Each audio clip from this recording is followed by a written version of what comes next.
Hello viewers, তোমরা সবাই কেমন আছো? আশা করছি তোমরা সবাই অনেক ভালো আছো। আজকে আমি তোমাদেরকে আমার গণিত পঞ্চম শ্রেণীর 204, 205 এবং 206 এই তিনটে পৃষ্ঠে সুন্দর করে বুঝিয়ে সমাধান করে দেখাবো। তোমরা ভিডিওটা প্রথম থেকে শেষ পর্যন্ত মন দিয়ে দেখতে থাকো, ঠিক আছে? আগে সমস্ত পৃষ্ঠা অলরেডি সব সমাধান করে দিয়েছি। যে সমস্ত ভাই বোনেরা এখন দেখোনি, আজকের ভিডিও ডেসক্রিপশন বক্সে প্লেলিস্টের লিঙ্ক দেওয়া আছে, ওখানে ক্লিক করো। ওখানে ক্লিক করে পরপর ভিডিওগুলো পেয়ে যাবে, তো সেখান থেকে ভিডিওগুলোকে দেখে নেবে, ঠিক আছে? ভিডিও শুরু করার আগে তোমাদের কাছে একটা ছোট্ট অনুরোধ করবো, যারা এখন আমাদের চ্যানেলকে সাবস্ক্রাইব করোনি তারা প্লিজ একটু চ্যানেলকে সাবস্ক্রাইব করে দেবে। আর যারা সাবস্ক্রাইব করে রেখেছে তাদের আগে থেকে তাদেরকে অসংখ্য অসংখ্য ধন্যবাদ। এখানে 204 নম্বর পৃষ্ঠা বলছে সমাধান করতে পারি কিনা দেখি। 1 নম্বর থেকে অঙ্ক, আমাদের পাড়ায় 12 জন লোক 15 দিনে সেচের খালটি পরিষ্কার করেছেন। যদি 20 জন লোক কাজ করতেন তবে কতদিন কাজটি শেষ করতে পারতেন হিসেব করে বের করতে বলছে। তাহলে গণিতের ভাষা এখানে প্রথম বিষয় এবং দ্বিতীয় বিষয় কাজের সংখ্যা আর প্রয়োজনীয় দিন সংখ্যা। আমরা আগেই জেনেছি যে লোক সংখ্যার সঙ্গে দিন সংখ্যা বা দিন সংখ্যার সঙ্গে লোক সংখ্যা সবসময় ব্যস্ত সম্পর্ক, কারণ একটা বাড়লে আরেকটা কমে, তাই তো? তাহলে এখানে দেখো কি 15 জন লোক 12 জন লোক 15 দিনে, তাহলে লোক সংখ্যা দিয়ে কি লিখবো? 12 জন লোক 15 দিনে কাজ করে। তাহলে 20 জন লোক কত দিনে কাজ করবে? আমাদেরকে অজানা রাশিটা সংখ্যা মানে অঙ্কের মাধ্যমে বের করতে হবে। কি বলছে? শেষের কাজটি সংস্কারের ক্ষেত্রে লোক সংখ্যা কি? লোক সংখ্যা যদি বেড়ে যায়, লোক সংখ্যা কি বেড়েছে 12 থেকে 20, তাহলে প্রয়োজনীয় দিন সংখ্যা কমবে। আবার শেষের কাজটি সংস্কারের ক্ষেত্রে লোক সংখ্যা কমলে প্রয়োজনীয় দিন সংখ্যাও বাড়বে। তাহলে এক্ষেত্রে প্রথম ও দ্বিতীয় বিষয় পরস্পর হচ্ছে ব্যস্ত সম্পর্ক, ঠিক আছে? তারপর বলছে ঐকিক নিয়মের সমাধান করে পাই।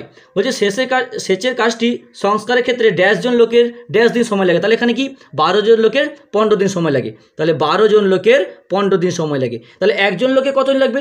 যে কাজটা 12 জন লোক 15 দিনে করছে সেই কাজটা একজন করলে কি অনেক বেশি সময় লাগবে। তাহলে বেশি সময় মানে কি বেশি বেড়ে যাওয়া মানে কি গুণ করতে হয়। তাহলে 12কে আমরা সুন্দর করে 15 দিয়ে গুণ করে দেবো।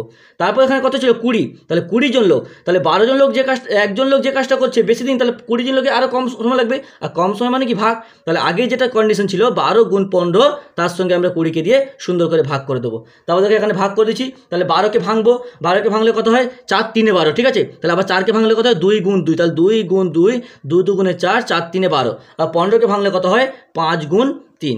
এবার দেখো 20, 20 5 4 20, তাই তো? তাহলে 5 গুণ 4কে ভাঙলে 4 গুণ 4, সরি 2 গুণ 2, 2 গুণ, তাহলে 2 2 5 2 গুণ 10, 10 2 গুণ 20। এবার এটাকে আমাদের কাটাকুটি করবো। দেখো এখানে একটা 2, দুটো 2, তাহলে এখানে একটা 2, দুটো 2 কেটে গেলো। এখানে একটা 5, একটা 5 কেটে গেলো। তাহলে কত? 3 তারিখে 9, তাহলে 9 দিন সময় লাগবে।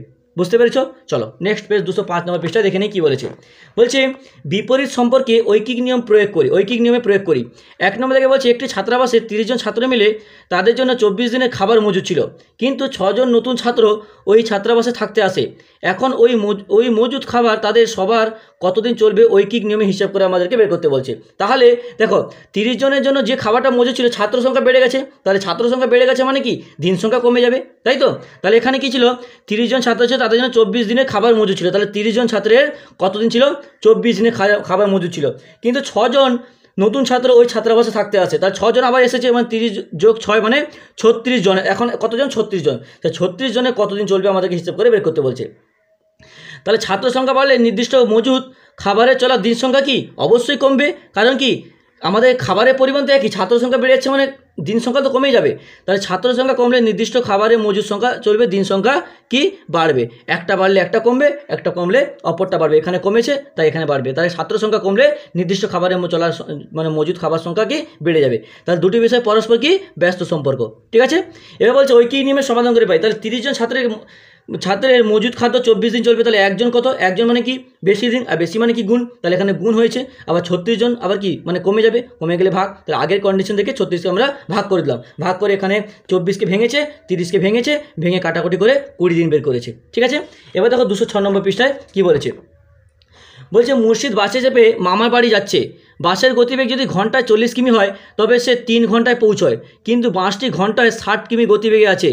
আর কতক্ষণ সময় লাগবে হিসাব করে আমাদেরকে বের করতে হবে। তাহলে কোনো জায়গায় সাইকেলে যেতে যে সময় লাগে বাসে যেতে অনেক কি অবশ্যই কম সময় লাগে, কারণ আমরা একটা জায়গায় যদি সাইকেলে যাই সেখানে যেতে যত সময় লাগে বাসে গেলে আরও কুইক যাব, তাই তো?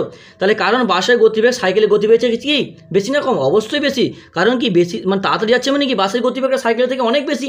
তাই দূরত্ব ঠিক রাখলে গতিবেগ ও সময়ের মধ্যে কি দূরত্ব ঠিক রাখলে গতিবেগ মানে কি আমরা যদি সাইকেলে যাই যে সময় যাচ্ছে বাসে গেলে আরও কম সময় লাগবে।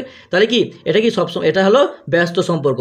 কারণ গতিবেগ বাড়লে সময় কি সময় কমে যাচ্ছে, আবার গতিবেগ কমলে সময় হবে বাড়বে। তাহলে গণিতের ভাষা লিখেছে দেখো 40 কিলোমিটার পার ঘন্টা যাচ্ছে, 3 ঘন্টা যেতে সময় লাগছে 3 ঘন্টা, তাহলে 60 কিলোমিটার গেলে কত ঘন্টা সময় লাগবে হিসেব করে বের করতে হবে।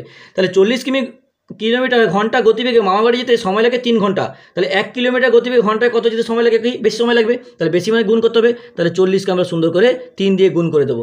তাহলে এবার 60 কিলোমিটার মানে কি কমে মানে এ বেড়েছে, কিলোমিটার বেড়েছে, আর কিলোমিটার বেড়ে গেলে কি আমাদের সংখ্যা এ কমে যাবে, মানে বেশি কম সময় লাগবে। তাহলে কম মানে কি কমে গেছে, কমে গেলে এখানে ভাগ, তাহলে আগের কন্ডিশন থেকে আমরা 60কে সুন্দর করে ভাগ করে দেবো। তাহলে এবারে দেখো 40কে আমরা ভেঙে দিই, 40কে ভাঙলে 10 4 40 হয়, তাই তো 10 4 40। তো আবার 10কে ভাঙলে কি 5 দুগুণে 10, তাহলে 5 দুগুণে 10, 10 দুগুণে 20, 20 দুগুণে 40।